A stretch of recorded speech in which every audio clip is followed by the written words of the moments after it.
Buenas tardes, tutor, ¿cómo está? Mi nombre es María Teresa Hernández Ardila, tengo 26 años, soy auxiliar de enfermería, tecnóloga en regencia de farmacia, tengo un niño de 3 años y medio, nací en el pueblo llamado Charalá, Santander, y hace 5 años resido acá en la ciudad de Bucaramanga.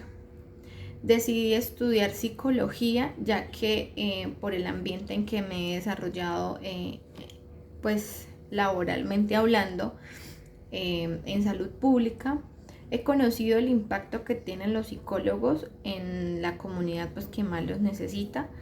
Entonces casi que por mis compañeros de trabajo me incliné hacia esta carrera. Las expectativas que tengo con el curso, demasiadas.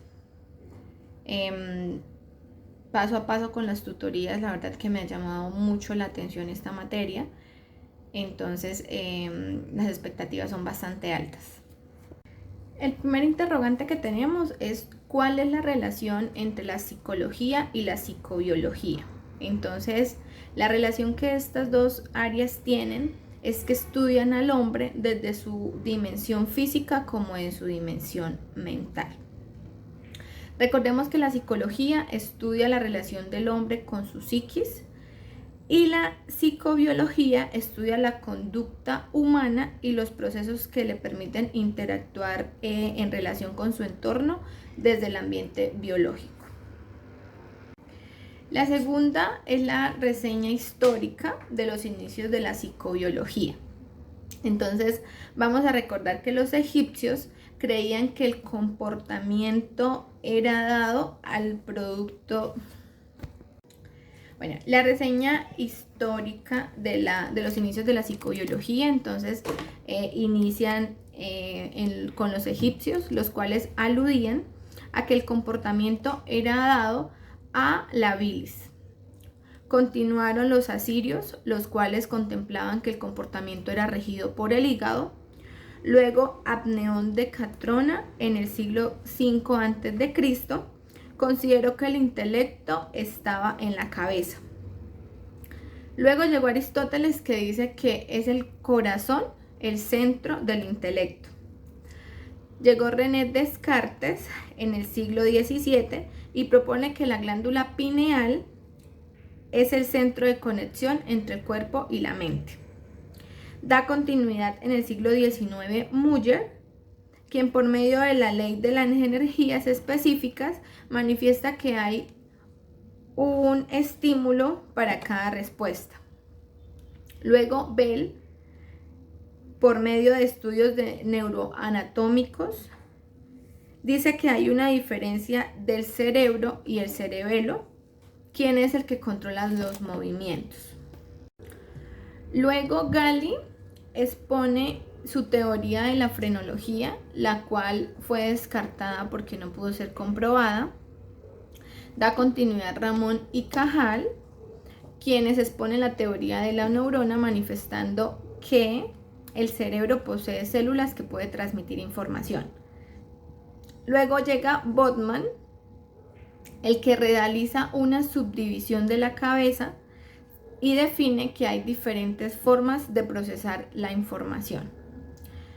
Para los años 50 los estudios se enfocan en la química del cerebro, sinapsis, neurotransmisión, y es allí donde llega o donde se dan los inicios de la psicofarmacología.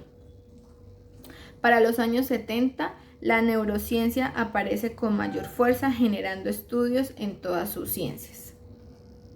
La tercera pregunta es ¿en qué consiste la psicobiología y qué busca estudiar?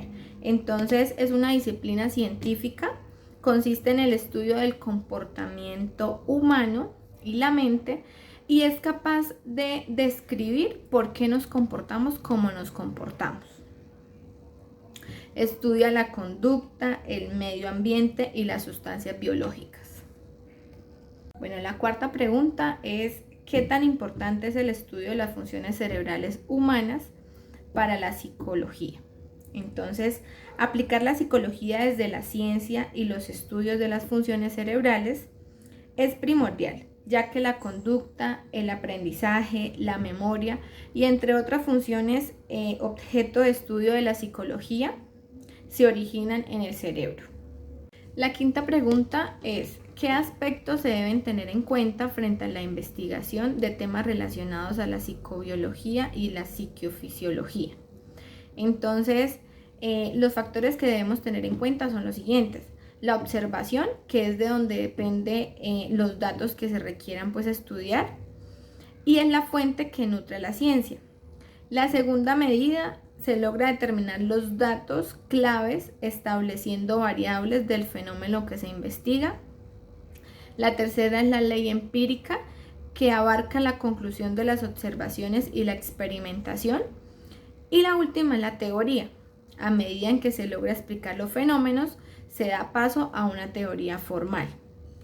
Entre las técnicas como tal que de pronto podíamos observar en la unidad frente a los estudios de la psicobiología y la psicofisiología, me llamaron la atención dos técnicas que son las más comunes, o por lo menos las que yo más he escuchado, que es la tomografía y el electroencefalograma.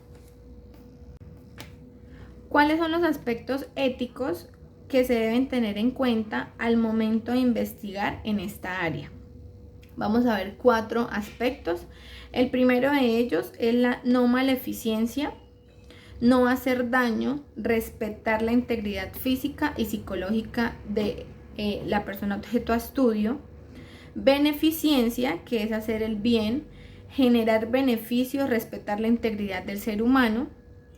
La tercera es la autonomía, que se refiere a la libertad de decisión, es el derecho a elegir y asimismo a equivocarse con su elección. Y la justicia, evitar discriminación, cargas y tener beneficios equitativos. Por último, ¿considera la psicobiología y la psicofisiología un área de interés para usted dentro de su formación? Sí, la considero un área de mi interés. En el desarrollo de las tutorías que hemos realizado me han parecido áreas demasiado importantes, ya que es de mucho valor nosotros conocer cómo funcionamos internamente y a qué se deben varias de las patologías que podemos tener y cuál es su desarrollo y cómo afecta el desarrollo o la normalidad de desarrollo en nuestro cuerpo. Entonces, conocer cómo en realidad funcionamos es de vital importancia para nuestra carrera.